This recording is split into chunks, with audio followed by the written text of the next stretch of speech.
Alright, good evening everybody. Welcome along to race number 22 after a very long 22 weeks in Contest of Speed Top European Tier. We're here for the season finale at the Circuit of the Americas. You'll hear me call it Cotter quite a lot this evening. It's in Texas, it's dry at the moment, we're in for a banger, we're here to crown a champion, and also here is, as always, Jack Prentice. Pleasure to be here once again. Yes, it all comes down to this, doesn't it? One shootout, albeit the odds very heavily weighted in the favour of the Mercedes team and driver NSX Montana. But if you're fruitful, you've got nothing to lose. He's been saying this all week. He said this last week in the presser when he had nothing to lose when he started 19th and won the race. Could we see more drama, more excitement, more twists and turns, I wonder? So, the American circuit, 5.513 kilometres, 3.46 miles, 20 corners, 11 left, 9 right, only one of 5 anti-clockwise circuits. You take your race distance at 155.3 kilometres, 2 DRS zones of course down to turn 1 and the long back straight down to turn 12. And it's 28 laps because it's 56 in real life. Tyre temperatures are an issue, and something else is going to be an issue because it will be a wet start to the race this evening, I'm being told, going into dry, so everyone's probably going to qualify on the softs. We are in for a treat. America always gives me rain. EU1 doesn't get any rain, very uncommonly, but tonight we have rain for a championship decider. You'll love to see it. Been rain 2 races in a row, obviously, with the shenanigans that happened in Singapore, which caught a couple of drivers out, including the current championship leader Montana, and I think it's just going to add a little bit of spice because it's going to be about timing, isn't it? It's going to be about when you make that switch, if you have to make that switch, as it seems that they will do, and quite when you do can be the difference between winning and losing. Stay out too long, your inters get chewed up, could potentially lose all rear grip, overheat and spin you off. That's your race done. But too early, you'll struggle to get heat in those slick tyres and there's no grooves, which means they can't really clear water. And they'll lose temperature all the time, which will affect how they stick to the track, affect friction and affect your cornering. Well, I mentioned this last week and I'll say it again. I had a light rain start in a USA race in another league. It stopped raining on lap 8 and it remained wet, even though it was dry, all the way till the end of the race, and it caused undue drama. So who knows what the rain's going to bring. Thomas is not here for his last race. You are correct, Matty Robbo. It was meant to be his last race for the foreseeable future, as Jack told me before we started the race. But there are some other important stuff tonight. One of them Jack will love if it goes his plan. One of them is that Montana needs 8 for better to win the championship. His lead is 23 points. And Jack's going to smile at me for this one. McLaren, after Tichy taking into account the AN2 race, because Kitten Petter had a blinder in the McLaren need to outscore Haas by 2 points for them to be the overall Constructors' champions across all tiers. Easy for me to say. So Jack, are McLaren going to be the overall Constructors after 28 laps this evening, or not? I'd like them to be. Obviously, there's still a few races to go, and it is quite tight. I think the odds are weighted in Haas's favour, but you know, 2 very strong drivers here, 2 reserves, although one of them being the EU2 champion in Andrea Sebastian. He's won it with a race to spare, so he's certainly going to be in amongst it. Out meanwhile, reserving from the American Series AM1. Fairly handy round here. He's got the time trial lap world record here, so I would suggest he'll be rather up there. I mean, you've got Boland as well. Boland's never far away from the action either, so there's going to be a bit of a test up there for McLaren. For Haas, sorry, if they're to overhaul McLaren today. But still plenty of races to go. I expect it to go almost to the wire.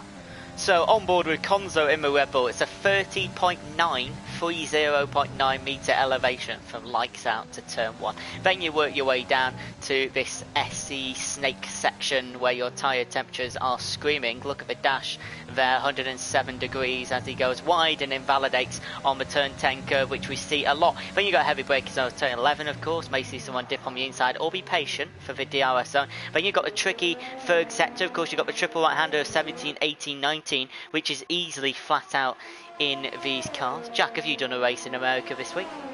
I did. KM8. It's not my favourite track. It's not a track I tend to go well at, but it's very difficult to get the strategy right here because it's on the cusp of a medium hard in terms of a one stop. If you go a little bit later into the race, you can probably make mediums last, but they will be awful towards the end.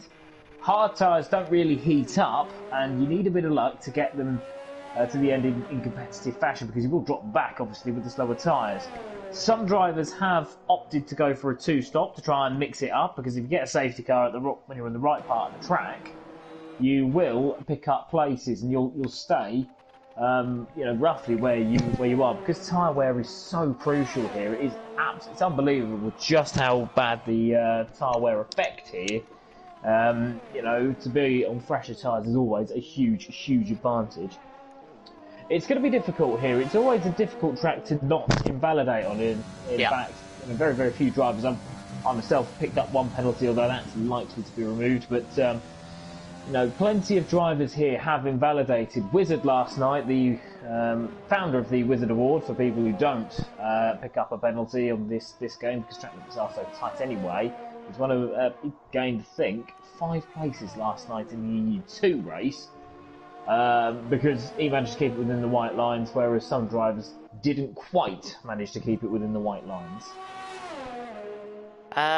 So a lot of you like your statistics. I've got a few here that you may enjoy.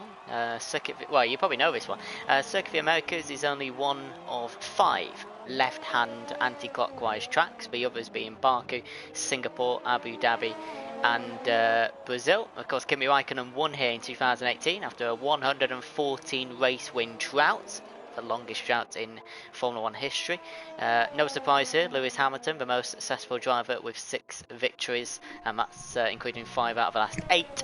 And Ferrari is the most successful constructor here with 9 US Grand Prix wins. US is back on the calendar for 2021, hopefully, if COVID's not too bad. Unfortunately, America have passed 400,000 deaths. I saw that on social media this morning, so it's not looking likely that America will hold the Grand Prix next year.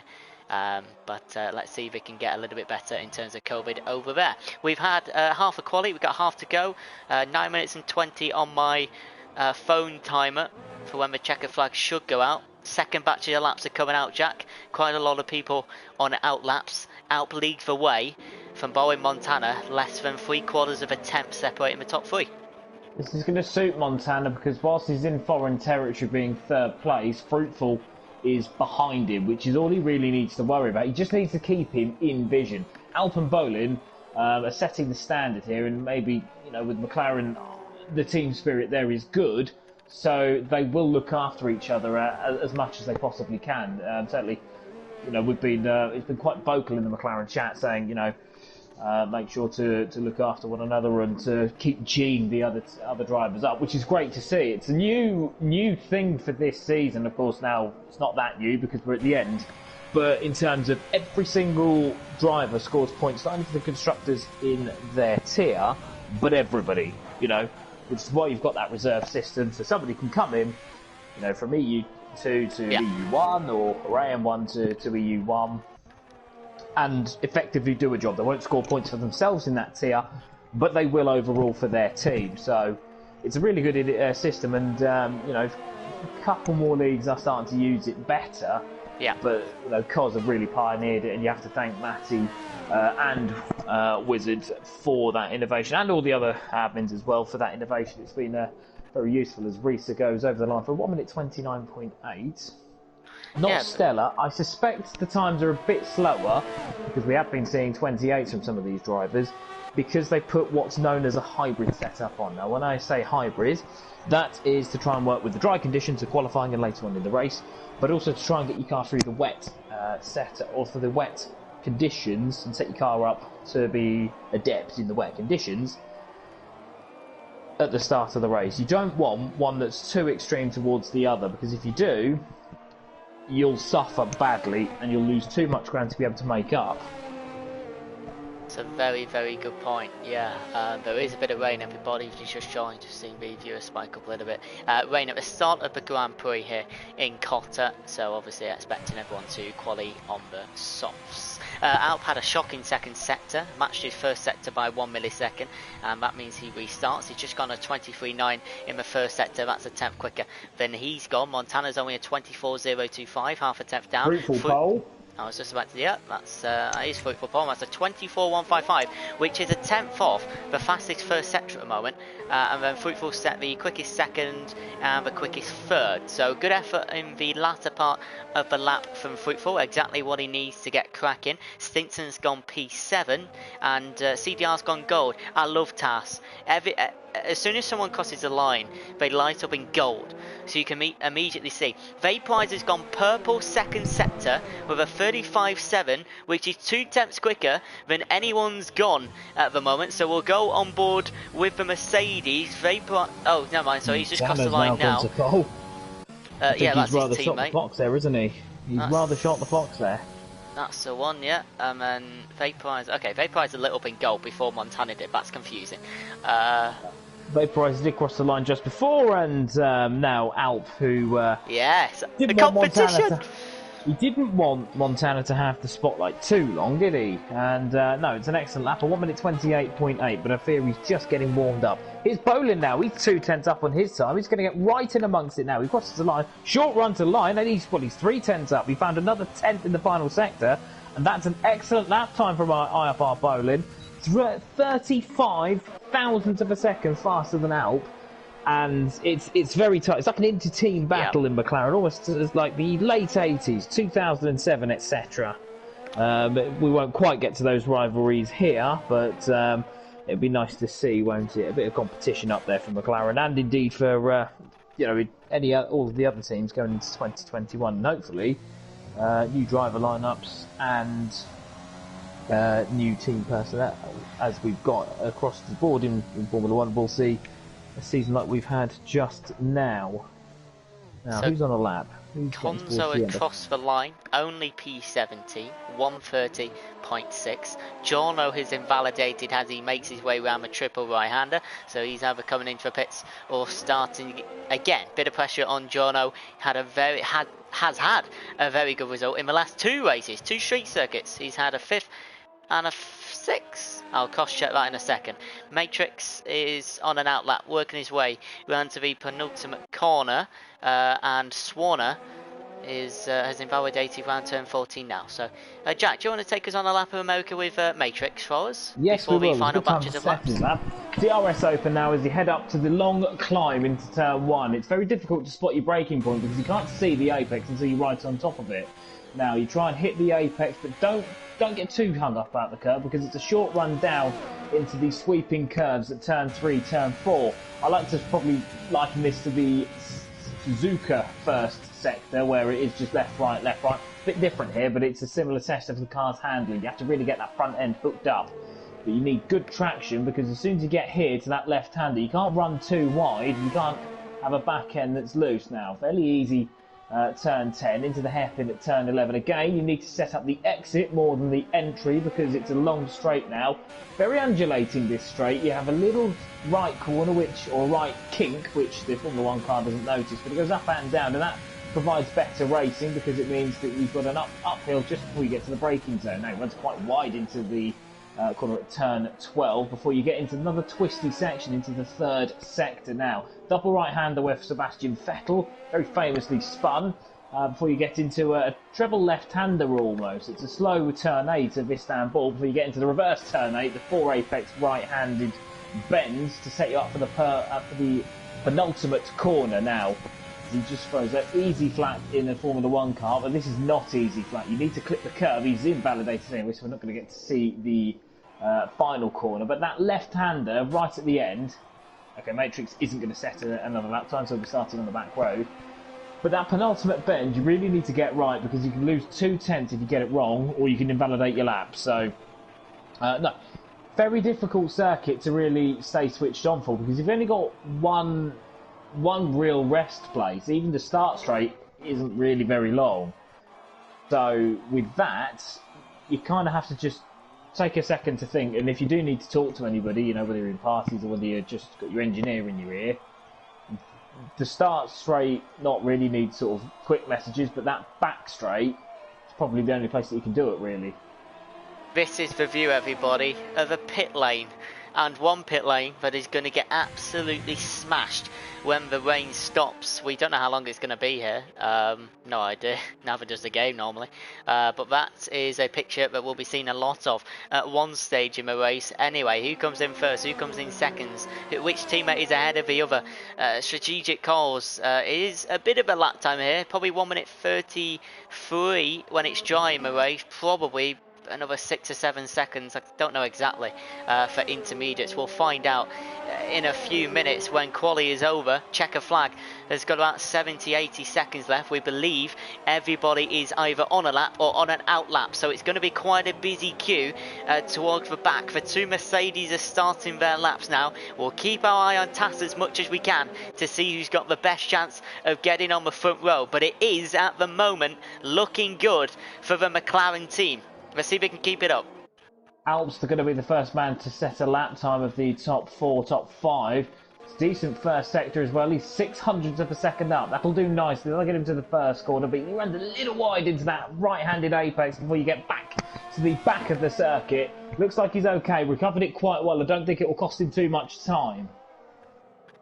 Into the tight turn of turn 11, and this is where the quickest speed you can get to on the track. You've got the Ferris wheel there, you've got the 70-metre observation tower to the 10 o'clock, and you've got a couple of fans there. I'm sure we'll be there next season. Into turn 12, as much curve as he can. Had to go off the throttle a little bit there, Alp, because he may have gone a little bit wide. A 10th up, I'm hearing in my ear from Mr. Prentice, from McLaren fanboy. McLaren need 2 points ahead of Haas, and it's looking strong to be the overall Constructors Champions across every tier. 6 tiers across 22 weeks of racing. The time has gone, the checkered flag is out. And like you said, Alp is going to be one of the first ones to cross. Rowan has gone P6. Matrix locks in P18. Not the best. Here is Alp. One of the McLarens goes forward to 28.6. It's going to be Vaporizer who's next to cross the line, followed by Montana. Now Vaporizer's coming out the final corner now, and he finds himself great exit to be fair, but I don't think it's going to be enough. It isn't. It's 1 minute 29.1. It's not going to be enough. Montana though, pole position, 3/100ths of a second. That was an excellent lap time. Fruitful is the next over the line, I believe, of the...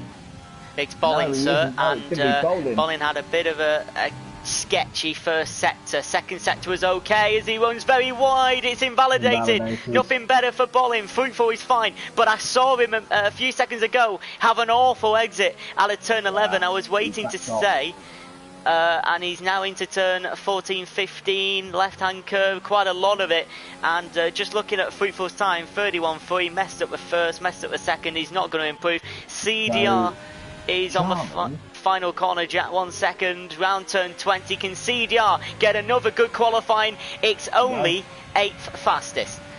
Not bad though, that's a solid effort from the new Ferrari driver. I say new, he's now had 3 or 4 races. Dynastics though, 5th, and Charlie, who's had awful luck, 6th.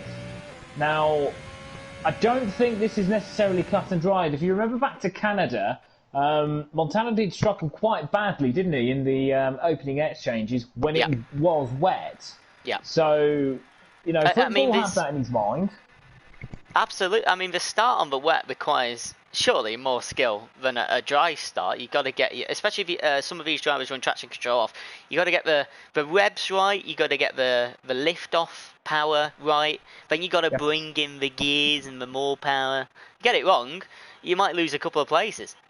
You have to short shift, and those who are the best at short shifting, those who are best at keeping the rear tyres, tend to be the best at getting the start right in the rain. Very mixed up grid, isn't it? Yeah.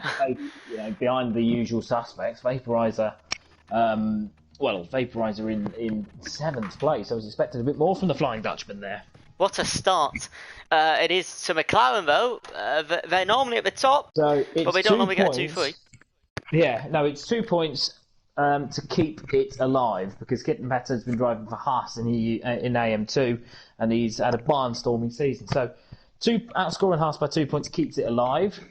If they do that, then it's all to play for going into. I think we've got EU2 next week at Vietnam, and the American race tonight. So it is raining. I'm just making a very quick drink, so Jack can talk about what he thinks might happen in this rain, if you can. So what you're going to be expecting going into the first corner is a lot of sprays. The drivers aren't going to be unsighted. It's not heavy rain, it's light rain. So it's not going to be total balls of spray, but it's certainly going to be enough to keep the drivers on their toes. It's going to be about who's bravest onto the brakes without being too brave. Because if you get too brave, you'll lock up, or you'll go straight on, and you'll be like a Formula 1 bowling ball, really. Just skipping all drivers in front of you.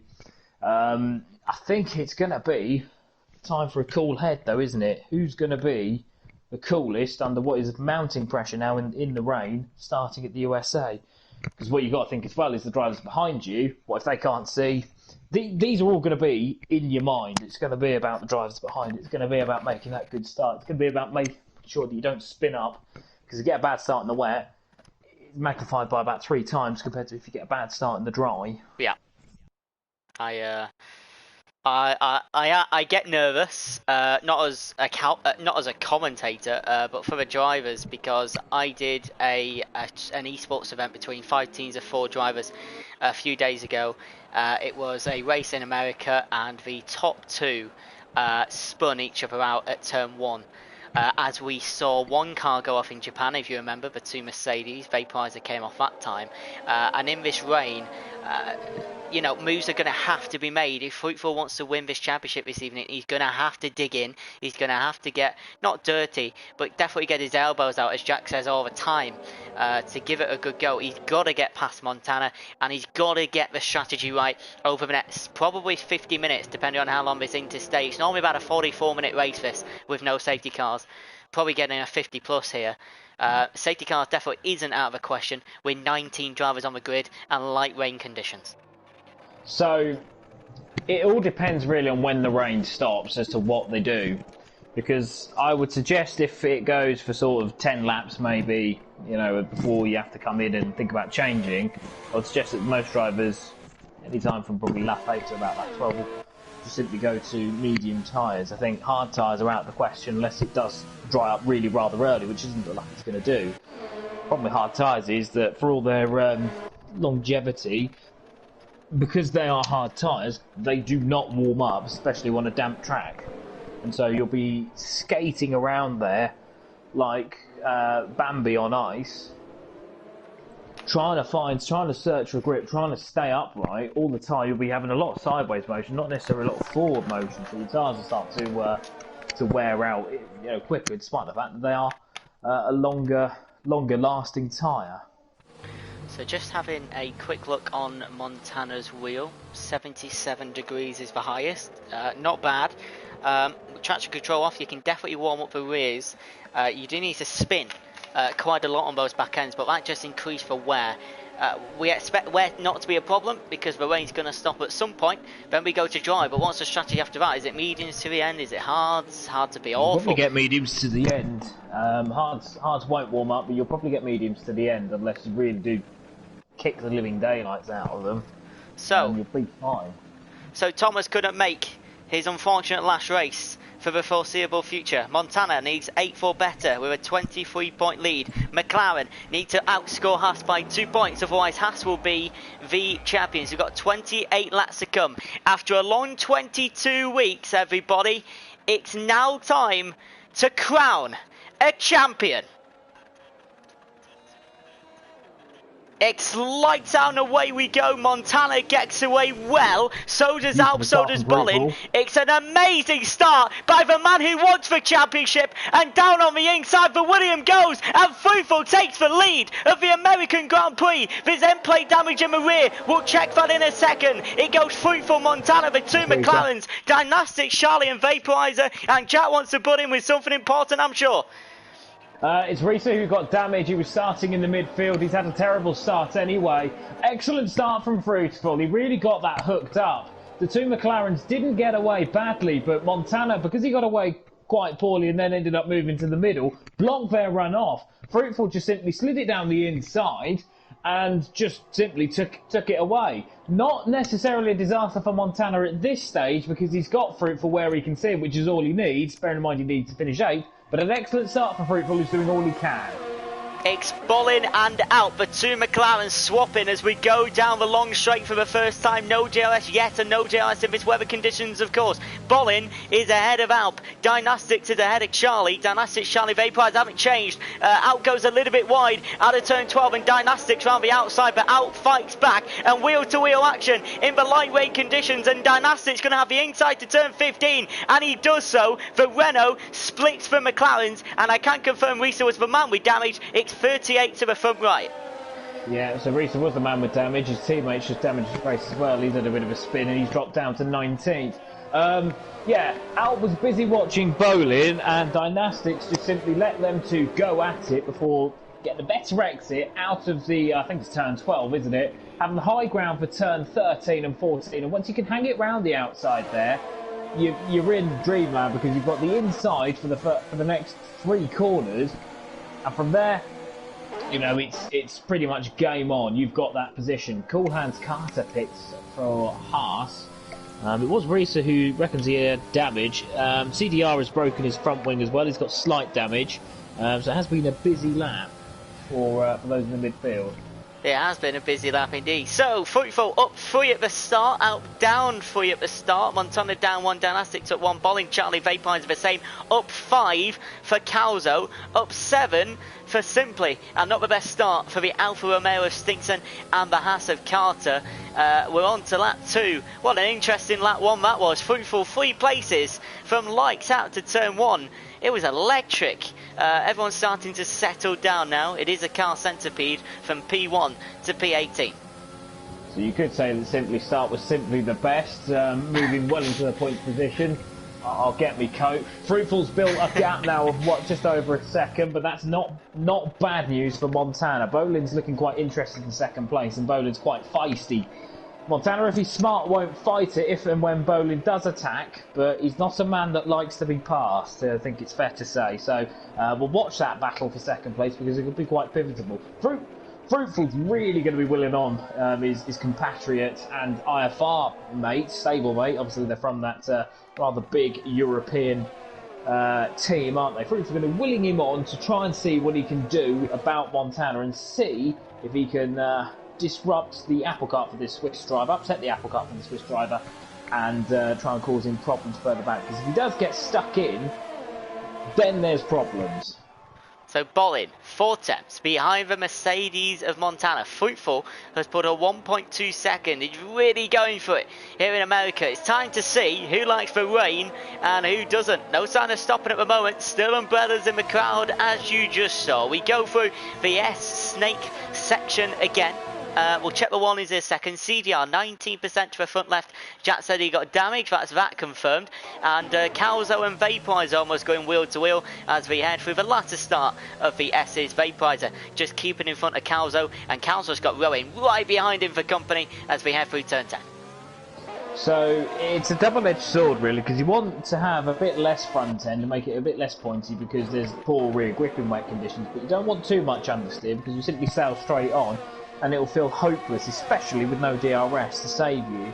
So it's a pretty difficult balancing act for CDR, but he's hanging in there well. Simply's not really getting away. In fact, he's a bit of a cork in the bottle. He's 2.5 seconds away from Rowan.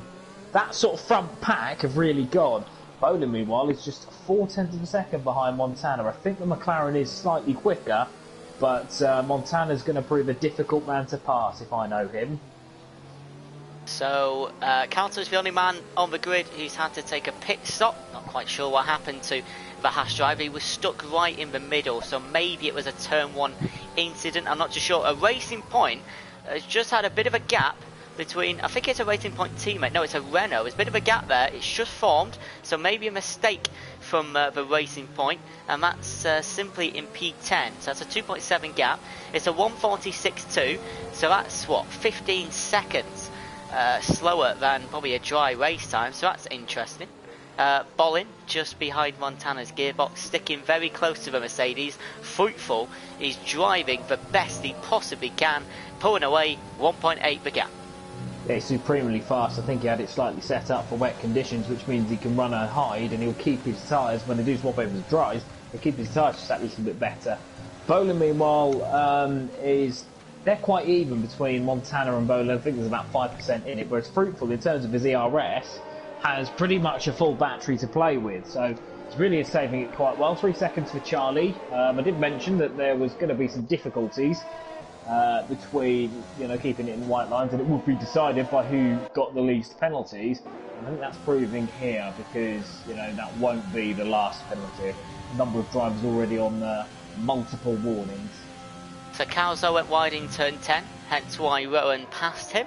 Easy move down on the inside, but Red Bull just got a little bit out of shape with the rears.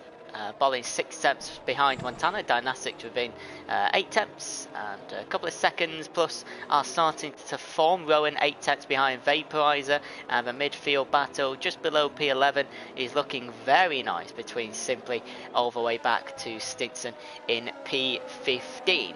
Good opening start to this American Grand Prix. People's trying to settle down in the weather conditions. No, not looking like it's going to dry up anytime soon. Clouds still here, the rain's still falling, so we stick on the intermediates for the foreseeable.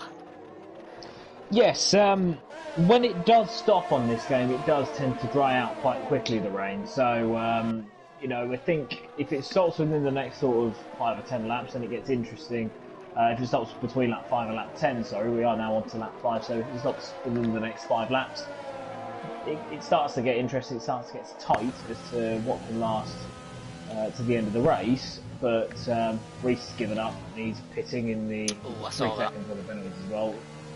Yeah, Dynastics now in 4th, and Bolin all have penalties now, so Reese has given up trying to hold on to that front wing. He's going to drop to last quite comfortably, because Coolhands Carter in the Haas in 18th is, well, now he's using it as an AM1 test session. AM1 obviously having their race later on tonight. So at the moment, Alp is the only man on track who's basically perfect with no warnings. Fruitful has 2, Montana has 1. We're only on lap 5.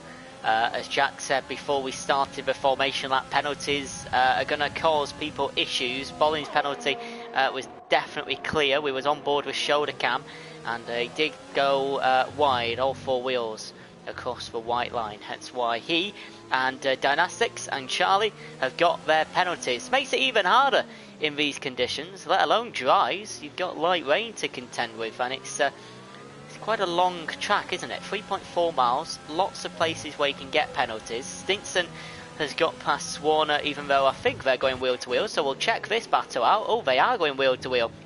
And is Swarner going for a switcheroo? Good job, Stinson got a good exit to keep that P14 as they head round 16, 17, 18. A little bit of VRS press to stop the AM1 driver, and a bit of an EU1 regular Swarner from getting the move done. This is all going to be good data, as I said, for a couple of drivers, including Warner, to get a bit of an idea. It's Alp, it's Warner, and it's Coolhands Carter. Get a bit of an idea for what the track may be like under heavy fuel conditions for their AM1 race. Obviously that's a bit of a sideshow to what's really going on here. Bolin can't quite get close to Montana. I rather get the feeling that if he had DRS, it'd be through in a jiffy. Obviously wet conditions mean that DRS is not open, to seem too dangerous to be opened by the FIA, and so therefore the game obviously follow that rule. He's not getting away from Dynastics though, is he? Dynastics has proven himself to be a bit of a spoiler for Renault. Obviously one of the quicker drivers in EU2 on another season, could have won the championship. had he joined maybe a little bit earlier or a bit better luck along the way. But he's really driving well. That Renault looks planted and it looks quick, and I wager that he might be just a sight faster than the two ahead. Yeah, I will try and give everyone screen time as I always do, but we are here for one main reason, and that is to crown a champion this evening. And it's Montana and Fruitful, the top two, we are looking out for. One mistake from Montana could spell jeopardy to that title. One mistake from Fruitful and it's probably all over. He's still kept a consistent 1.8 gap at the front. Bolin and Dynastic still behind the Mercedes, very close behind, pulling away from Alp, who had a bit of a sketchy start, but he has no penalties, which could help later on, of course, if there is a safety car or whatnot. Fruitful Montana have warnings, 2 and 1 each, so they've got to be incredibly careful. There is a yellow flag in the final sector.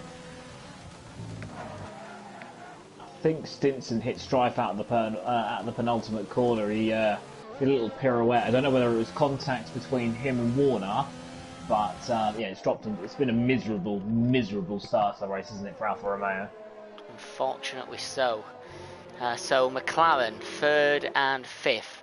Haas 12th and 18th, looking good for that Constructors' Championship across every single of the 6 tiers, EU1 to 4 and AM1 and 2. Dresse Basson has had an incident with CDR, and that Ferrari is dropping places, and he's dropped right behind the pack, and Dresse Basson and CDR may have come together there, or it was a genuine mistake from CDR. I haven't seen him make a mistake in the last 2 street circuits, so I'll be shocked. Well, not shocked, but I'll be surprised if that was self-inflicted. Yes, so Dresse was running just behind the Ferrari. The Ferrari hasn't been all that quick. He's got slight front wing damage. So it might well be, as is often the case in that sort of twisty section, especially when it's wet, someone might just, maybe Dresse poked the nose down the inside. Obviously, we can't speculate too much because we didn't see. But it may well be that Dresse poked the nose down, as is often the case, and 2 into 1 doesn't quite go. The stewards, if they need to, will look at that. But yes, a bit of a torrid opening really for Ferrari and for Alfa Romeo. Matrix has now just been relieved of 15th place, a brief 15th place appearance, by Stinson. Stinson on a bit of a comeback trail after his trials and tribulations earlier in the race, and I think it was the last lap, wasn't it? And yeah, he's now on his way, and after 14th for Konzo. Warner not that far ahead, so maybe it might be a bit of a red rag to a bull there. So Fruitful has dropped off a little bit. I'm not quite sure if that's a mistake or just genuine pace, and Montana's stepping on it a bit. It was 1.8. It's now hovering about the 1 second mark. Bolin 7 tenths behind, Dynastic 6 tenths. That was falling back a little bit. Was 3 seconds last lap, now 3.9. Having a quick look at TAS, everybody, we can see that the tyre wear is, wow, that's quite surprising.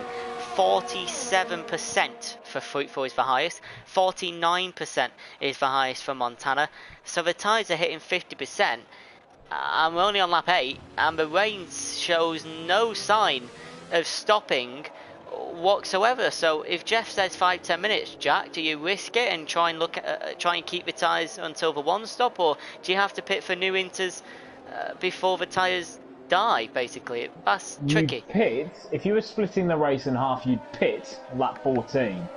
Now, well, they won't make it.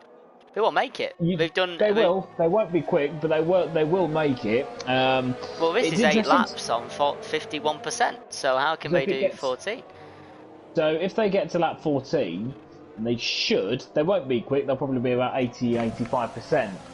Sometimes, some drivers may split it into 2. Obviously, intermediates are typically a bit softer than your average slick tyre. It's interesting to note, isn't it? The Montana's rears are at 52 and 50%. Yeah. And they're higher than Fruitful. Fruitful on 49 and 46, but the fronts are suffering a bit more for Fruitful. It would suggest to me Fruitful maybe have set it up for a little bit more understeer, because his front tyres are under a little bit more strain, whereas Montana is looking to set it up for a bit more oversteer, have a bit more of a pointy front end, and sort out any understeer on the exit. At the moment, Montana's starting to drive just a little bit quicker, although Fruitful does look like he might have a little bit in his pocket if and when he needs to. At the moment, Montana's at arm's length and not a threat. I can see a dry line starting to appear.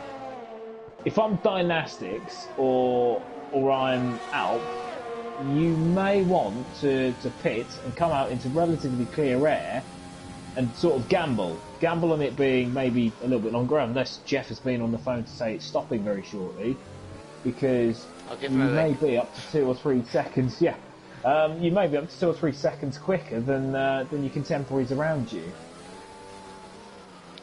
So, just on board with Montana's gearbox, spent a bit of time there, because I just have a feeling if Bolin gets 4 tenths on the left-hand side, he's pretty close to a car.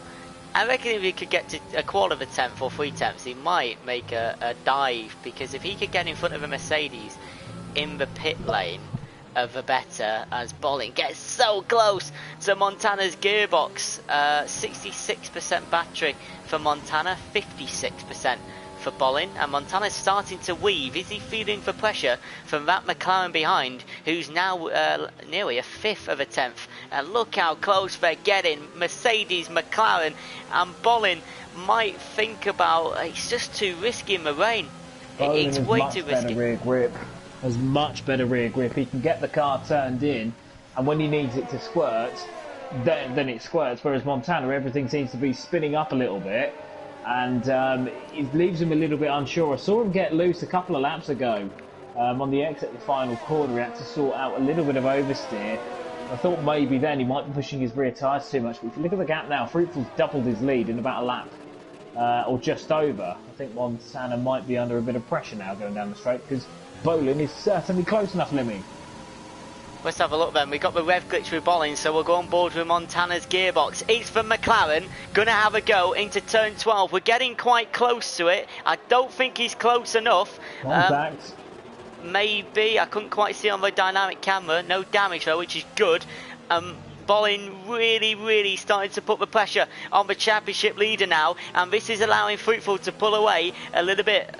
And Bolin round the outside, trying to get a better exit round to the triple header, and does get a better exit. And Bolin's going to go on the inside of Montana, and he's not going to give it up without a fight. But Bolin is ahead of the Mercedes, and that's another position down for Montana. Great move and great IQ to try and go round the outside really deep into 15 to get the exit that he desired, and he's now into second place. I was on board with Bolin throughout that little move, and yeah, it was expertly set up. He realised that he wasn't going to quite get the move done. He did tag him just a little bit, but nothing that really hurt Montana going into turn 11. He then just simply waited around the outside, made the track a bit wider, a bit of a wider arc, and then when Montana defended into the the double left-hander, he just simply waited for his moment, because he knows that he's going to have a wider exit, a better exit, and just simply got on the power and just drift past him, really. It was excellent driving from Bolin. Montana wise to realise that he doesn't need to go fighting this. 64% is Fruitful's highs front left. So this is interesting. Like you said, Montana's rear's scary. Fruitful's front's a lot scarier than his back tyres. So different setups providing different data, and it'll be interesting to see how much balance, or hybrid as Jack said, that was a better word, they put into a wet setup. We're nearly halfway through the Grand Prix. The rain isn't stopping, and it might take a couple, well, it depends how quick it does, of course, but 3 or 4 laps to even dry out. Pit stops have been done by Charlie Calzo, CDR 2 laps ago. That might have been for the damage. 65% Jack, it's getting crunch time here. You do not, under any circumstance, want to risk a puncture, especially with the lap time being so long. With the race now, I think scheduled to dry up, I think you said, didn't you? Well, yes, but I think we was expecting it to be a little bit earlier than this. 2 drivers are pitted. Fruitful's going round again. Dynastics a 3-second time penalty for cutting into the pits. You know, we hit Montana as well. Yeah, he did. Yeah, he was very late on the brakes. But so what these are expecting is to maybe try and split the race in half, or maybe it's just because the grips ran out. But what they'll end up doing is they'll come out in a bit of traffic, potentially, which is probably what Fruitful's looking at. And yes, they are going to come out in a little bit of traffic. They're going to come out behind the, I was about to say the Toro Rosso, but I don't know, it's the Alpha Tauri, isn't it, of Yorno, Bolin, and Yorno coming very, very, very close together. Stinson is going round the inside of Dynastics, but Dynastics is going to go back round the outside. Nice, that's the extra traction you get from new tyres. That was nice. So Stinson's P10.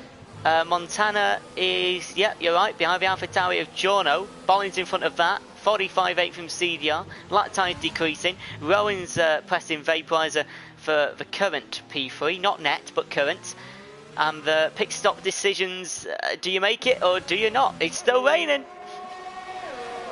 Honestly, it's difficult to call. They'll be acting on the instructions of what their engineers. They'll know roughly if or indeed when it's going to stop raining. Obviously, it looks like it's well, it's not stopped now for 12 laps, and it's a challenging one because. What's going on here? Sorry, it's just a Noah's Ark grid going down to turn 11. So Montana's got past Giorno, Bolin got past Tresse Basson.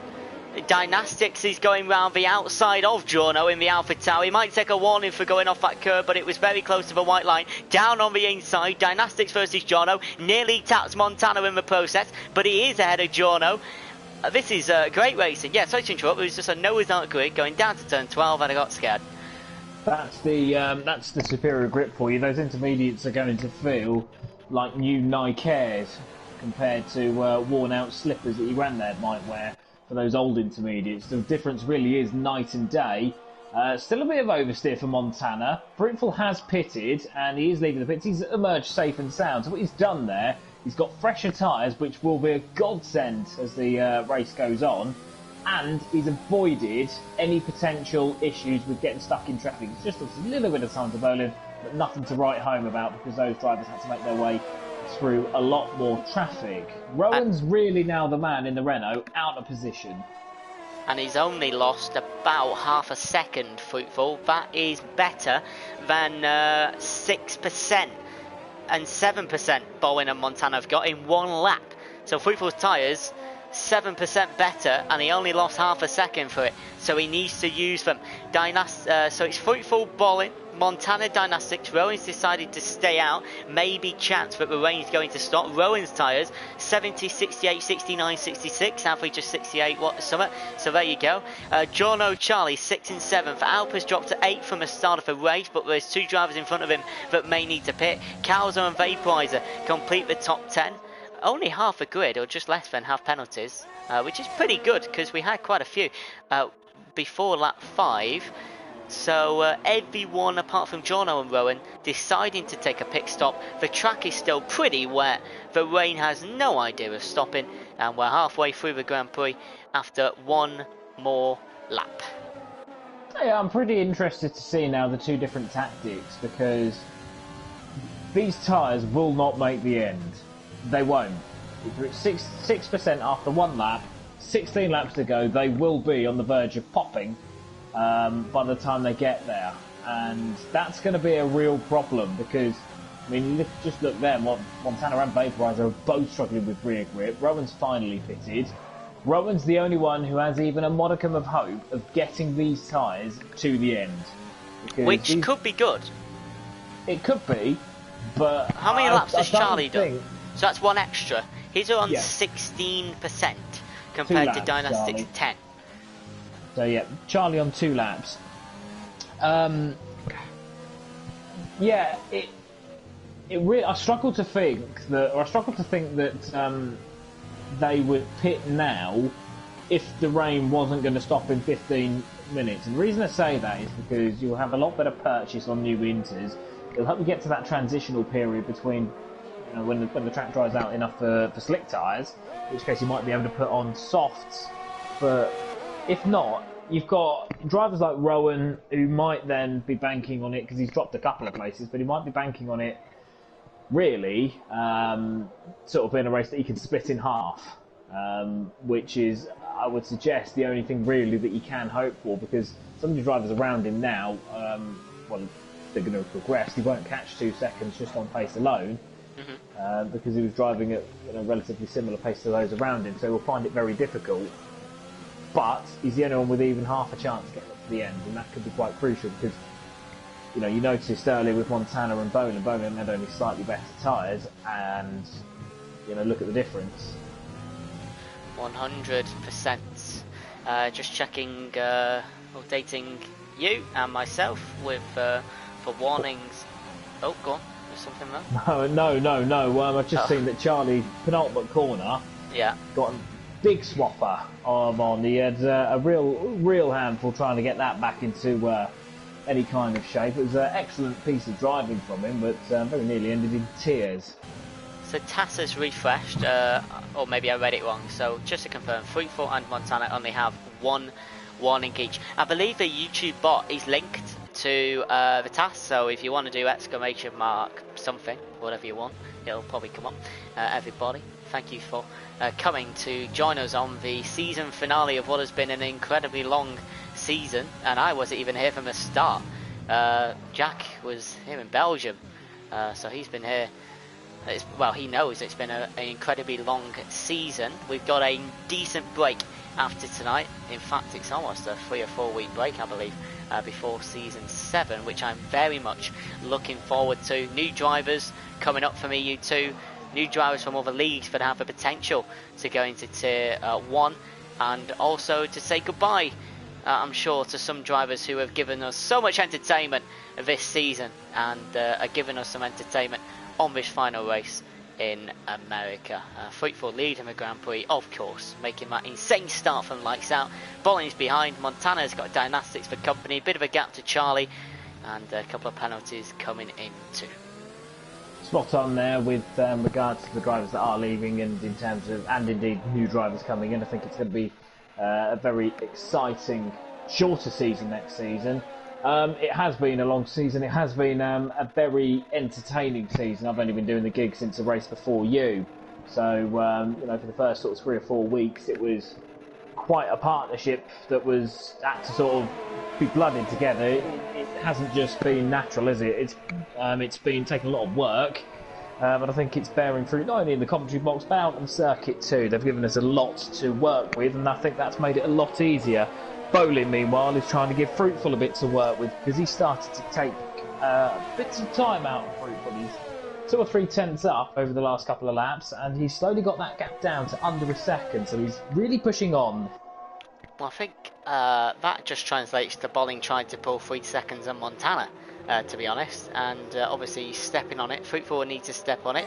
I say this every week, but of course drivers can see +2 or below 2, and of course if you're in the top 5 you can see if you're in the top 3 you can see all the way down to from 1st to 5th, so they can see. Fruitful will know, but Bolling needs to pull away from Montana, and hence why he's stepping on the gas a little bit. Lap 16 of 28 on board with Rowan. 2.5 tenths down to turn 12. Is he going to try and make the inside move on the Red Bull of Calzo? Renault versus Red Bull down on the inside, and is Calzo going to try and put up a fight? Wheel to wheel action for P7. Round turn 13, double right hander, and is the Renault going to stick his nose in to get the inside to 15? You bet he is, and this is great racing between the pair of them as they now head to the triple right hander. Bit of wheel to wheel banging, and Rowan eventually, after grafting, is into P7 ahead of Calzo. Yeah, slightly better traction for Rowan. He did really well because a lot of lesser drivers would have overshot the apex on the inside of Calzo and allowed him to simply sneak back up the inside.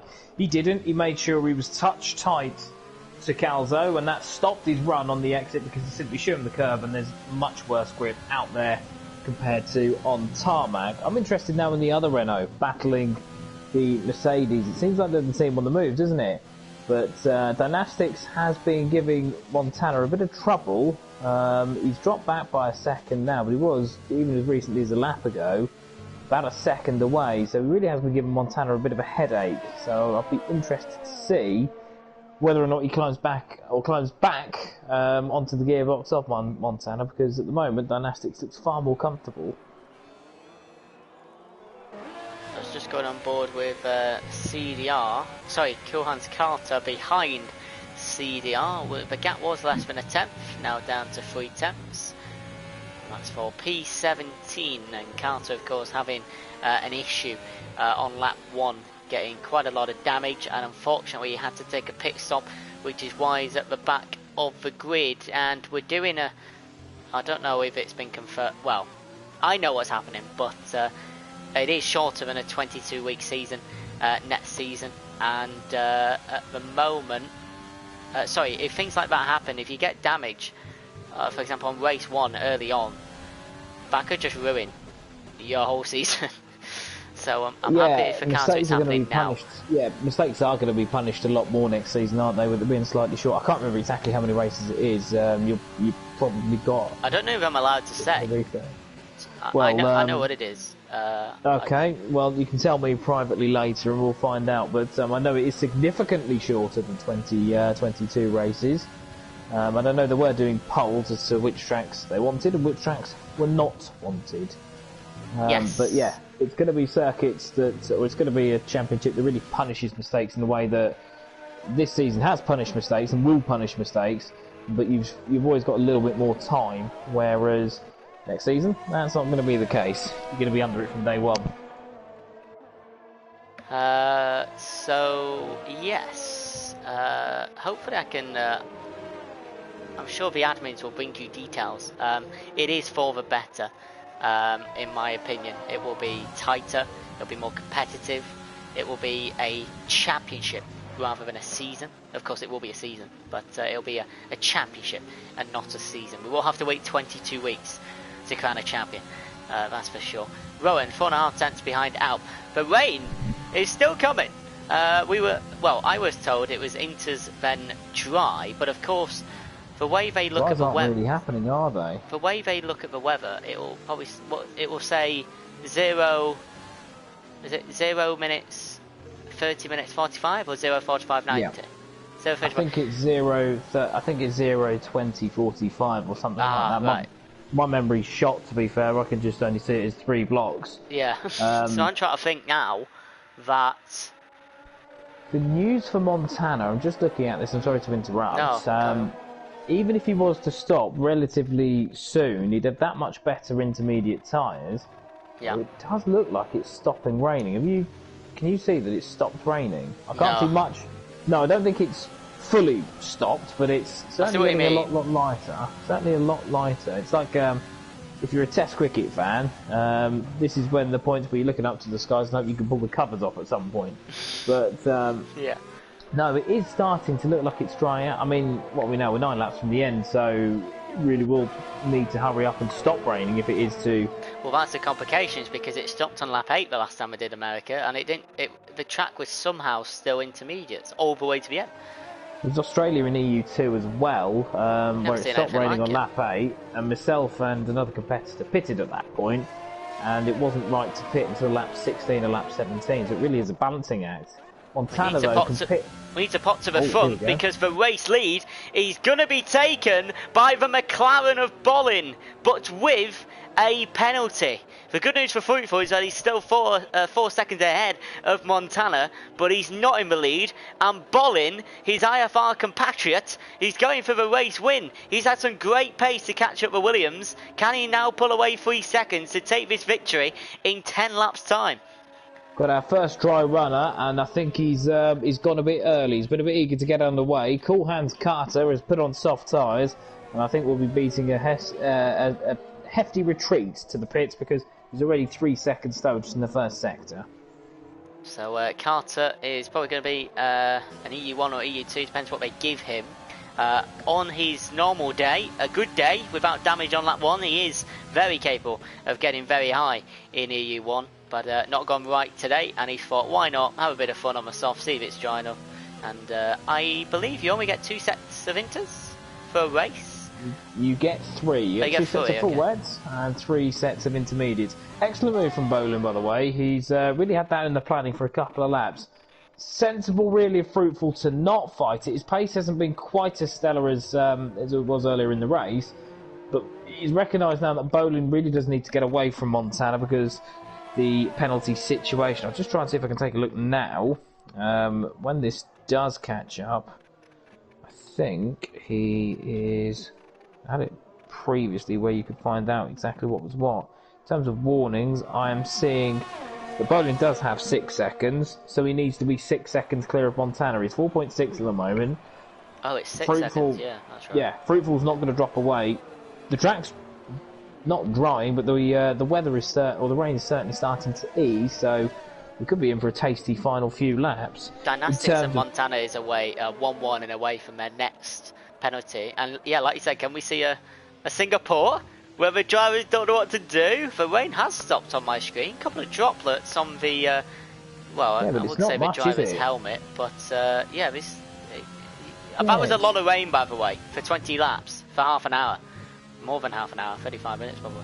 Dryline's been appearing for some time as well. Now, in terms of tyre wear, Fruitful has looked after his rears quite well. He's on 43 and 41% for his rears. Montana 56 and 54, and Dynastics 57 and 55. Now, they've only had one extra lap, so they really are going to be hoping that this either dries out or they might both be having to retreat to the pit lane. If Montana does that, he'll probably come out in the points and he'll have fresher tyres. Actually, no, we're looking at it, 5.4 seconds. He'll probably come out in 10th or 11th. Dre Sebastian, Stinson and Simply are pitting for dry tyres. I suspect, for some, the call has been made. So on screen, because the task hasn't linked to YouTube, the penalty situation at the moment. I'll keep it on for another 30 seconds so you can see what the crack is, as people say. Yes, dry tyres are being selected by a few drivers, and this is what I mean. F1 is so weird. It can take 20 laps to not even dry up after light rain, but it can dry up in 2 or 3 laps after raining for 20 laps. It makes no sense, but that's the beauty of it, I guess. Penalties are going off, so I hope you had your luck. Tyre situation on screen. Once everyone's happy, whether everyone goes to dries, we'll have a look at the position changes so far and try and bring in the penalty situation to that. And just to confirm, Brian Given, I'm guessing you're an admin at COS, he said, don't give the announcement, they'll give it soon. So that's great. Lap 21 and 28, 8 laps to go, 7 laps when they cross. And I have a feeling this could be Singapore version 2, and the race leader, Bolin, the race net leader, Fruitful, come into a pit lane. Yep, Fruitful nicely under the limit. Montana pits, Dynastics pits. Rowan, meanwhile, is probably going to have another lap out on intermediates. He's the one that's going to be stranded, really. Oh no, he's coming. He's just going to take rather a lot of pain behind Dynastics. Renault a little bit down the pit lane. It might be okay actually. We'll go on board with Rowan here. Let's see what the delay is. Dynastics went out a few seconds ago. There he is into the pits. About 2 seconds. Not too bad. Not the end certainly of the world. gained a bit more there. Alp's another man to have been slightly held, but he's still out ahead of Konza. Yorno is on intermediates and Vaporizer is on intermediates. Vaporizer, his teammate, wasn't it? He's in between his Racing teammates. Point. That's Simply, who's had a bit of a whoopsie on his soft tyres. Yeah, they're still not going to be great. I mean, Montana there just losing the back end. I was just on board with him. He did very well to keep it on the island. I think Vaporizer is actually starting to just about get away. But you're at the cut-off now. You're at the crossover point. So I think at some point that's only going to go one way. So Vaporizer, Giorno are going to have to take a pit stop, and Giorno is literally going to drop to potentially 12th, 33 to 38. I think. That is, I don't know where he was before the pit stops actually. I can't remember, but yeah, that's a drop off. Vaporizer. Montana hasn't caught him up. Montana's been struggling to get those. Montana's been struggling to get those up to temperature, but they will only go one way. Dynastics has a lot more grip than him. Whilst it's drying, there's going to be that sort of cut-off period, or that sort of crossover period, sorry. But it's going to go one way. Montana's just not heated his tyres up very well, and that could be, I'm not going to say crucial for the championship. It's not, because Montana at this point needs to bin it, and it doesn't look like he's going to do that. And Fruitful needs to hope for a miracle at this stage. But in terms of second and third place, the gap's only 0.4 of a second between he and Bolin. Calzo and Alp around the final corner. The softs clearly visibly not quite there just yet. The track isn't fully green. And there's Vaporizer coming out of the pits now. Is Calzo going to get in front of the Mercedes? It's going to be wheel to wheel. Mercedes Red Bull. I think there was contact or Calzo had oversteer. I'm not too sure. Okay, it was mega oversteer. And Calzo has to recorrect a second time to keep his Red Bull on track. Yeah, excellent driving there from Calzo to keep it out of the wall and on the black stuff. He managed to avoid the rally crossing option by going wide. And yeah, no. So Vaporizer's not really lost out an awful lot. The big winner really is Rowan. Rowan's up to 5th place. He timed his pit stop excellently. He just, he only lost a couple of tenths. And no, he's been, almost a revelation for Renault, moving up from sort of mid-table on the grid to P5 behind his teammate Dynastics. Dynastics, if he carries on next season, is going to be a real asset to EU1. Should he end up there? Because in his reserve appearances, he's always been challenging, isn't he, at the top end. In fact, he got the podium, didn't he, last week in Singapore? Yep. And talk about somebody who does well. With CDR in the last 2 races, but tonight struggled. He's just about to make a move on the Red Bull of Conzo, and that's for P15. Bit of momentum for the Ferrari driver. 42.842 is the fastest lap at the moment, and that will start coming down because we saw quality times of 29, so race lap times could be down to 33, 34 if it was fully dry. 42s at the moment. That's 9 seconds behind what it should be. It is. They'll be probably in the 29s, I would suggest. 29s, maybe 30s by the end of the race. But the track really is quite cold. It's had a lot of rain on it, and if you go offline, it's going to start to cause issues. Montana's got a 3-second time penalty. It's not going to affect. It'll affect the race, and it'll keep him probably 3rd place, but it's not going to affect the championship at this stage. But yes, the reason they are that high is because the drivers simply don't have the confidence. The tyres haven't yet got warm. The cloud hasn't cleared, so the track temperature's not going to go up very quickly. The only way it's going to go up is by putting more and more rubber down. There's not many more laps to do that. So maybe at the end it'll just be who's got the most grip, who's kept their tyres best, as to who gets the fastest lap. Montana 1.3 seconds in that sector, so the track drying out towards the end of his Grand Prix. I think Vaporizer has passed Alp into P7 just a couple of seconds ago, and everyone on the grid apart from 4 have penalties, so they have come, Jack, as you said, thick and fast. Yes, and they always were going to. It's a very difficult track to keep your wheels in line with your EU4 or EU1. So, because of the way that the track is, because it's corner after corner after corner, and unlike in Japan, there's runoff, so it thinks you're getting an advantage whether you are or you aren't. But, no. Interesting to see where Alp's pace has gone, really. He's got a world record for time trial, but obviously that doesn't always translate into race pace, and slipping to 8th, I don't think he'll be especially pleased with that. It'll put him in good stead for the AM1 race a little bit later on. If he's got a bit of time to practice then, I would suggest he will do. Oh! Charlie's retired. We have a safety car. Sorry to... that's at turn 1. Go on board with Calzo, and you can see the racing point. I'll just go on board with Giorno, who's got to overtake the safety car. He's right into that wall. The safety car's not letting Giorno pass. There we go. Bert Mylander, get your green lights on, son. We have a safety car at the end of Conta.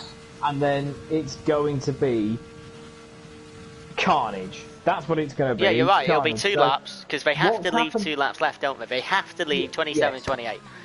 Because what's happened to Charlie there is he's got on the power. I'm going to guess from the way he's ended up, he must have got on the power, maybe ran a little bit wide, and I mentioned that the track temperature wasn't great, and I would suggest that that's what the problem has been. The track temperature wasn't great, the rear tyres couldn't just bite, and what it's done, it's spun up, it's finally gripped, but by the time it's gripped, it sent him into the barrier. Conzo was a drive-through penalty for speeding under the safety car, so he's he's up the proverbial creek in 15th with a drive-through penalty. He's not really scoring any points.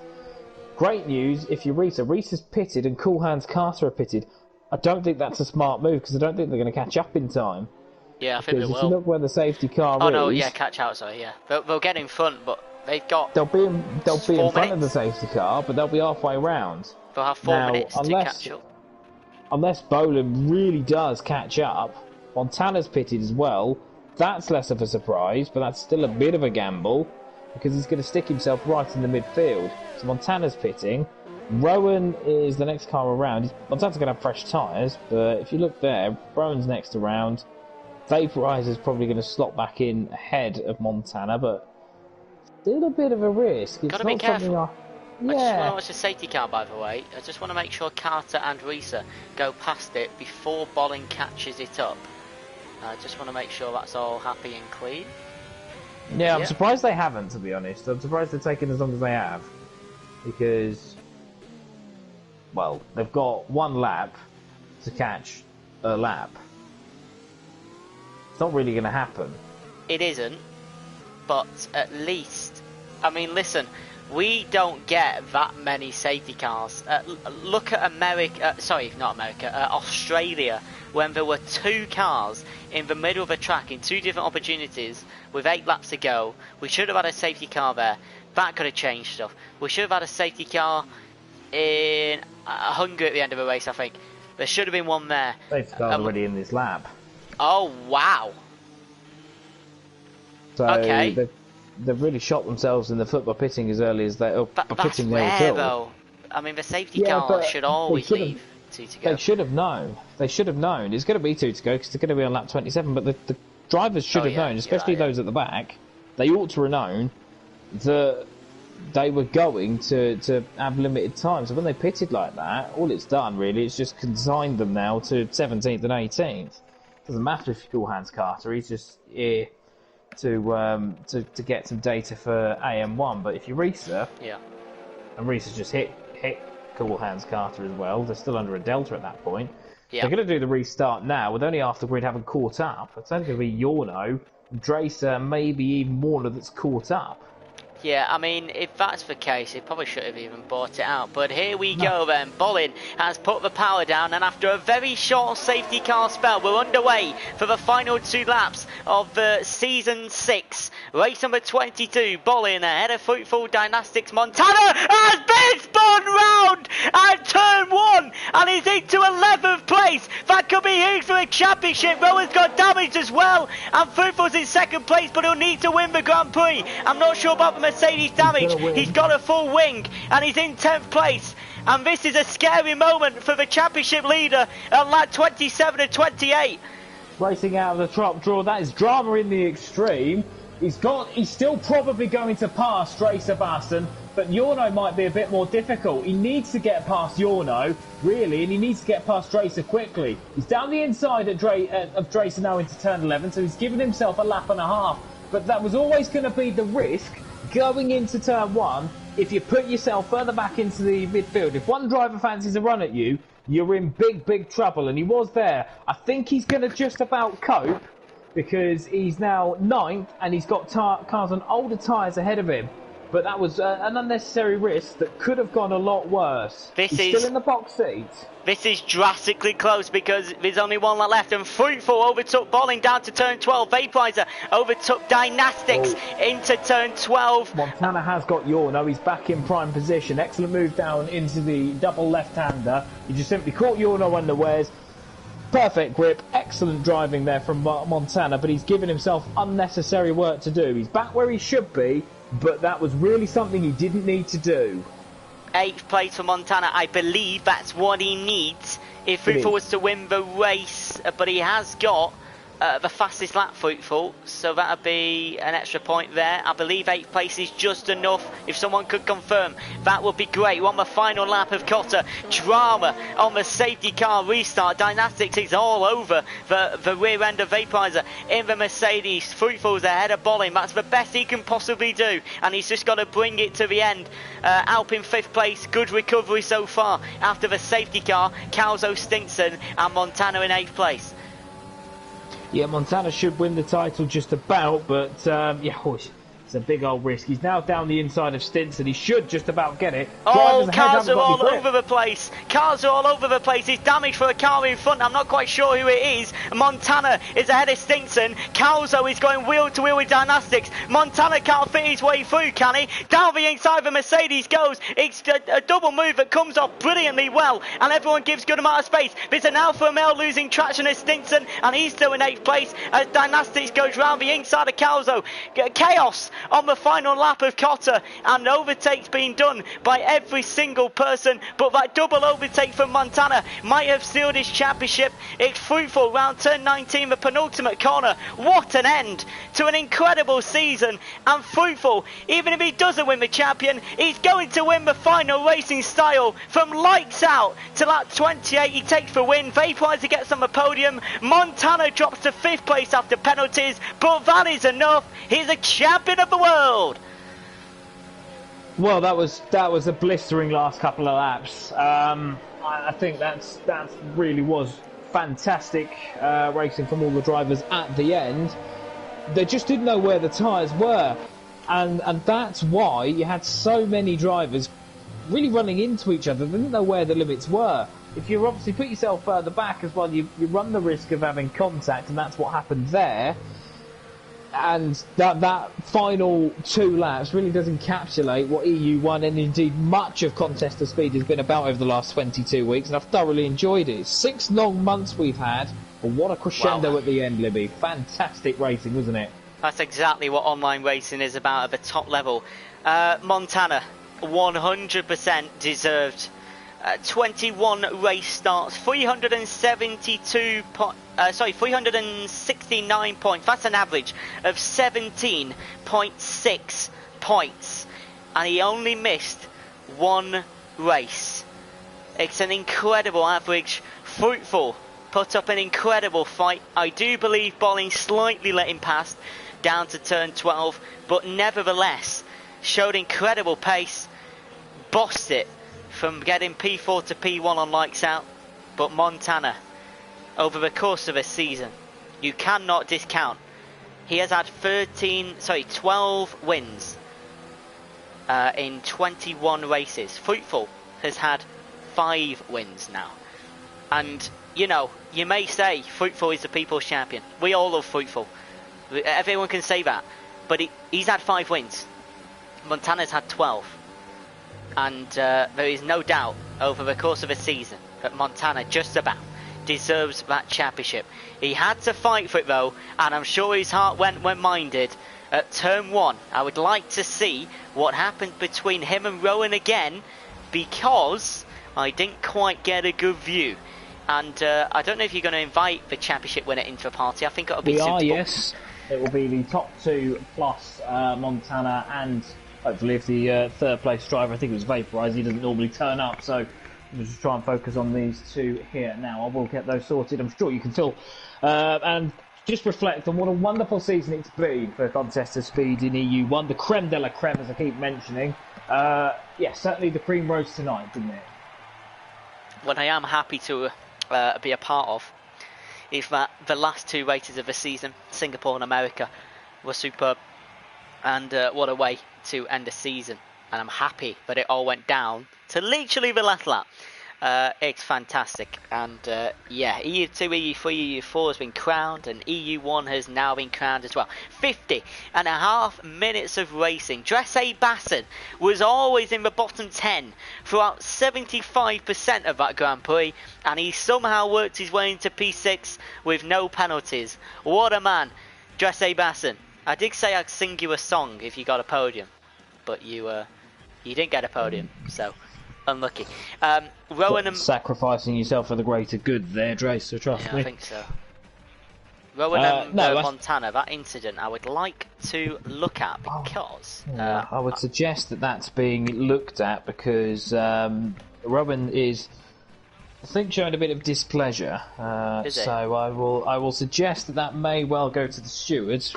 Well, that's a problem, because if, just looking at the timings on my phone, if that was 7.3, if that's a 5 second or more, Could be some trouble. Well, yeah, big trouble, especially when you've got a safety car ending. And it has to be more than 5, so it's, what was it, 7.3 to 12.5? Yeah, it'd have to be a 10, wouldn't it? It would, yeah, that's only if the stewards deem it as a 2 and 10, which would be a very, very brave call, but provided some excellent racing. I personally didn't see it, but it was excellent racing and excellent entertainment, and for now at least, the provisional champion has joined us along with Fruitful. I don't think Alp is going to be on his way, which is a shame. So we're going to start with the provisional drivers champion, and that is NSX Montana. Montana, I have questions about the decision to pit at the end. What was your thinking behind that? Obviously, with the safety car period only going to be 2 laps to the end. Well, I knew how insane the tire difference was with the tire, so I opted because I saw Rowan was like 15 seconds behind, so I would only lose 1 or 2 positions pitting. I hoped it would help me a bit, but I don't know. Got a bit awkward afterwards. Yeah, just talk us through, obviously, first of all, congratulations. It's been a fantastic achievement, and you've been, I would suggest, the class of the field. Some of your emotions, obviously, having provisionally won the EU1 championship, on what's been, we've said in commentary, a long slog of a season. Yeah, it's been an exhausting one. But, yeah, I wanted to get the COS also in my imaginary trophy cabinet. So I can tick that one off as well. Yeah, it was a really good season. I got a bit too close for comfort to the end, but made it exciting. Montana, well done. Thank you. I have no other words than you need to watch the end of the race where I go through why I believe you're definite champion. 17.7 points average, only 1 race missed, 13 wins. The next drive after that's only 4 wins, so there's no doubt in my mind deserved champion. Now, I had a heart attack with 2 laps to go between you and Rowan. I didn't get the best view of it. I believe the chat saw a bit more than I did. What happened? Yeah, it was a weird one. I wanted to obviously send it on Rowan. It got a bit too close with Dynastics then in front. I nearly ran in the back of him. So I had to straighten out the steering a bit in the braking zone. And then I don't know exactly. I want to see Rowan's POV first before I comment anything stupid. But it looked to me that he just turned in while I turned straight. So I don't know. I want to see what it looked like from him. But yeah, obviously he spun, and midway through the spin, I remembered. Oh shit, there's a championship. Oh shit, I'm P10. Yeah, and you were not the only one with a heart attack there. Yeah, I did say it might not just be me. Yeah, so you obviously twizzled it around, no damage, cracked on, double overtake into turn 12. That was a good move, right? On the last lap. Yeah, I just had to send it. I didn't know what was happening after the race, the penalties or so I just had to make up the positions. I had a huge tire advantage, so I just had to go for it. If I got damaged, it wouldn't have been too bad, probably. So, yeah, I'm quite pleased with that one. So the next season, we believe, is 4 weeks away. Waiting for a confirmation. Are you any closer to making a decision whether we're going to see you on the grid or not? If it's that late again, which I think it is, right? I believe it is, yeah. Yeah, and I believe it's a shorter season, though. Yeah, I just can't do it anymore. I have to get up really early on Thursday, so it's just not working anymore. But who knows, in the future, maybe again. So we won't see you next season? Yes. No. But you have gone away with a title that you've worked hard for. You've turned up to 21 of the 22. So, again, well done. It's been a pleasure to commentate over you. I thoroughly enjoyed it. And I wish you the best for whatever you do before you come back. Thank you. Thank you also for commentating all season. It was a pleasure racing with your commentary. And loved watching back the streams. Thank you. Okay, we're going to go to second place in the championship provisionally, first place in the race, and that's Fruitful. Fruitful seems a bit serene, really, compared to last week. Obviously, you had to come through the field from 19th. Today was 4th to 1st to the end, really. Looks like you were the class of the field. Just talk about it from your perspective. Obviously, not quite securing the championship yet. And just, sum up how it was, bearing in mind that you were very rarely headed. Yeah, well, first of all, a huge congrats to Montana. He's been, well, by far the best of the season, the best driver of the season.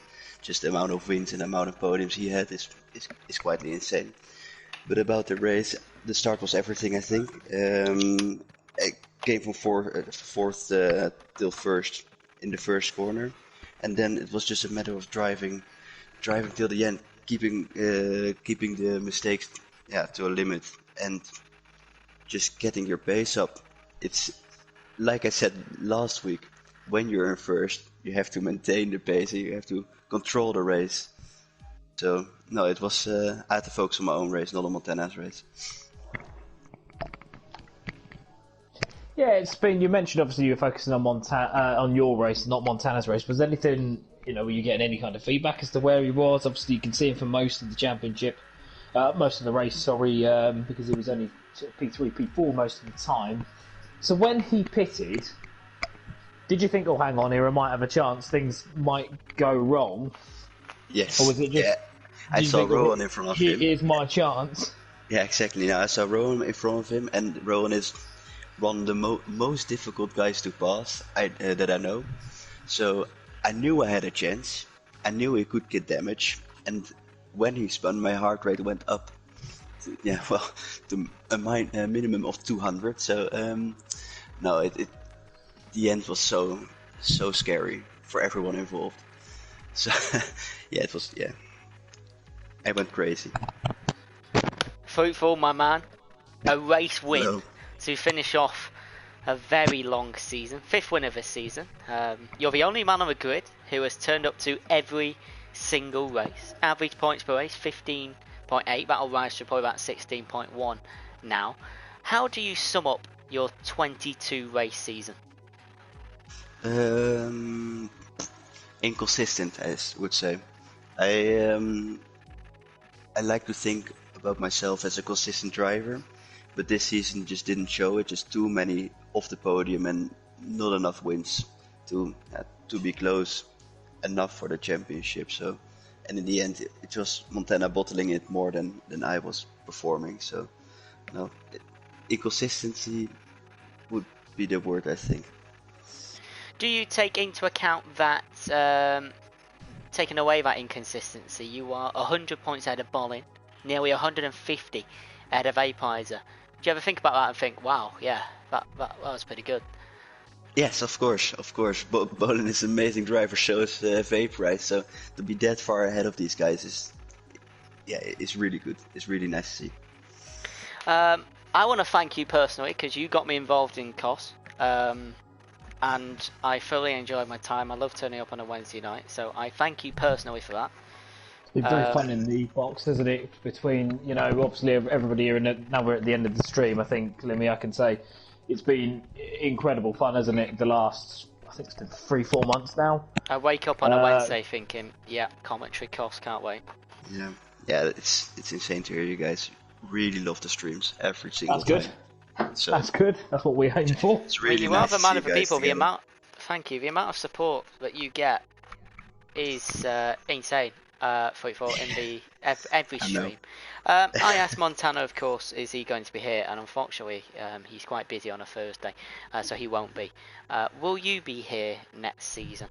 Yes, I will be here. I will be here as long as I can. Good man. Well, yeah. It's the 22nd race of the season, your 22nd race start. You lead this season with a race win. Congrats. Thank you. One more issue to sort out, and that is, I believe, a debutant, certainly whilst we've been here, in the EU1 podium. Obviously a regular to AM1 seed, a fellow McLaren driver and somewhat faster one than me. Alp, third place in what was quite a challenging race for yourself. Just sum up your feelings, because the pace wasn't always there, but you were there at the end, weren't you? Yeah, well, it's second place, actually, so... Second place, my apologies. Yeah. Yeah, I Even the didn't best think get it the wrong, rain eh? would be so long. So I went with a fully dry setup, and yeah, that didn't pay out. I just didn't really have the pace in the wet, so I thought like the long term and tried to pick up no penalties. I don't think I had a single warning all race. Yeah, then the safety car happened, which was very lucky for me, and just picked up a bunch of positions at the end. So, I mean, a fortunate one for me, but I'm really pleased with the result. It's been a while since I've been on the EU1 podium, so it's nice to come back. Do you think as well, obviously with your race kicking off in, I think it's just under 2 hours, isn't it? Is it a case now, is that useful data gathered for, a race that you're surely going to be one of the favourites in AM1 later on tonight?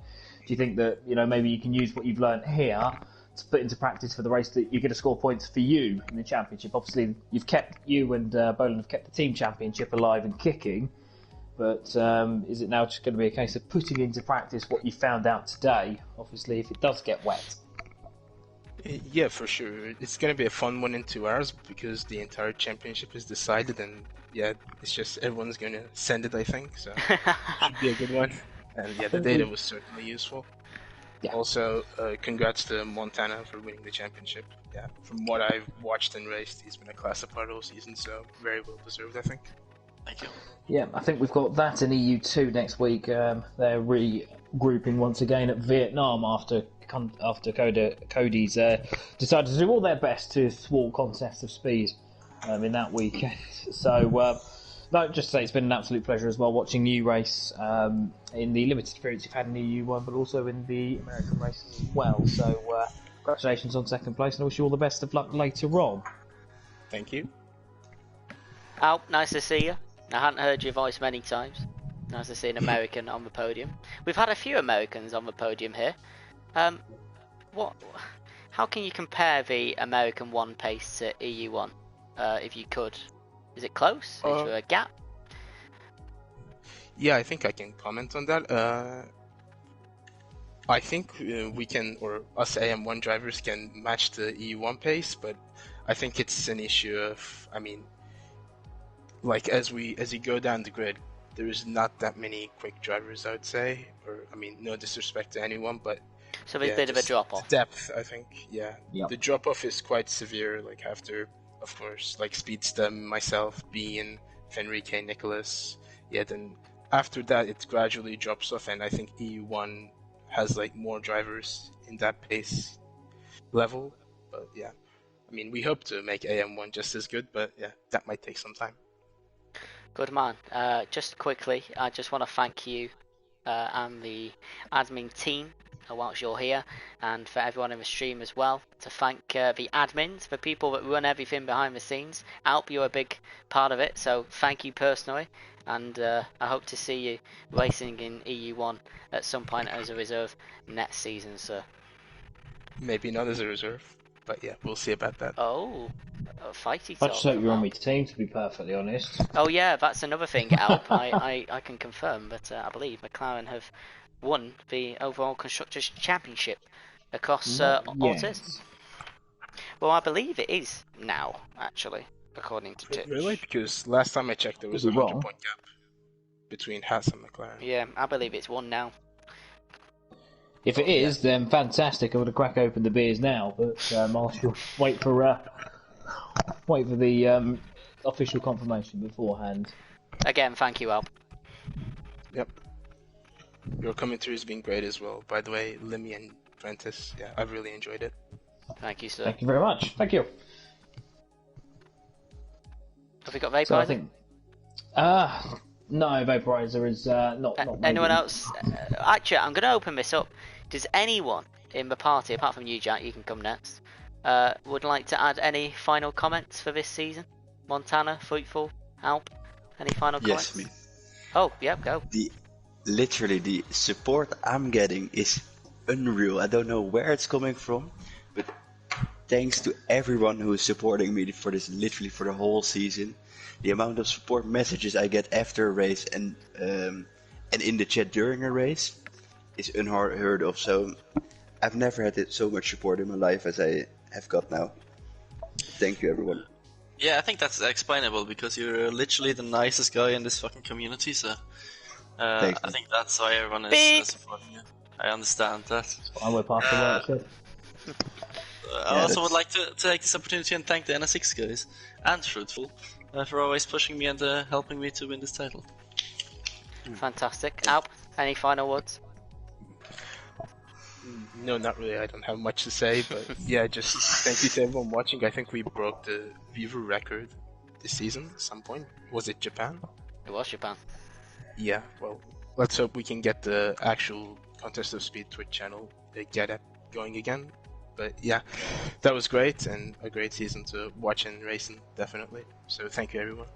Thank you, Alp. Jack Prentice? I think the season as a whole has been like a perfectly poised Test cricket match, hasn't it? It's been a long slog, 5 days, which has really twisted and turned and given us drama and given us things that we weren't expecting. There's been great personal battles, great personal achievements for some drivers.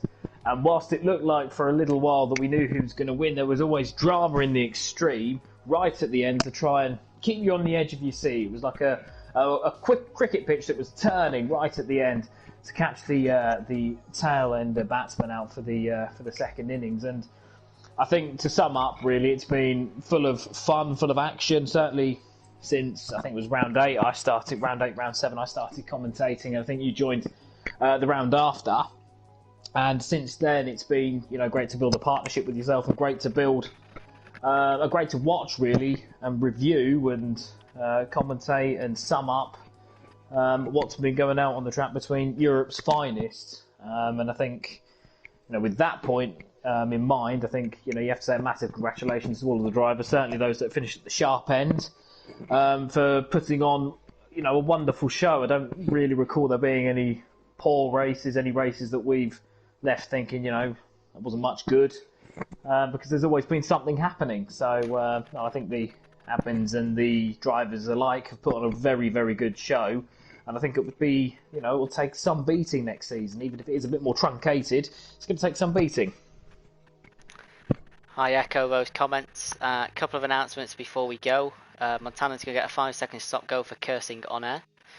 Oh my god. Secondly, Jesus Christ. Don't scare me like that. Secondly, no one knows this, but I will be, and my good friend will be running a brand new league as part of Contest of Speed. It's a 100% race tier on a Friday and Saturday night, full quali on a Friday, 100% tier on a Saturday. An announcement will be coming soon for driver applications. If you are into 100% races, as I am, please stay tuned for more details. It's not completely separate from COS. It will be different calendars, some minor different rules, but it is on the COS site. Please stay tuned for that.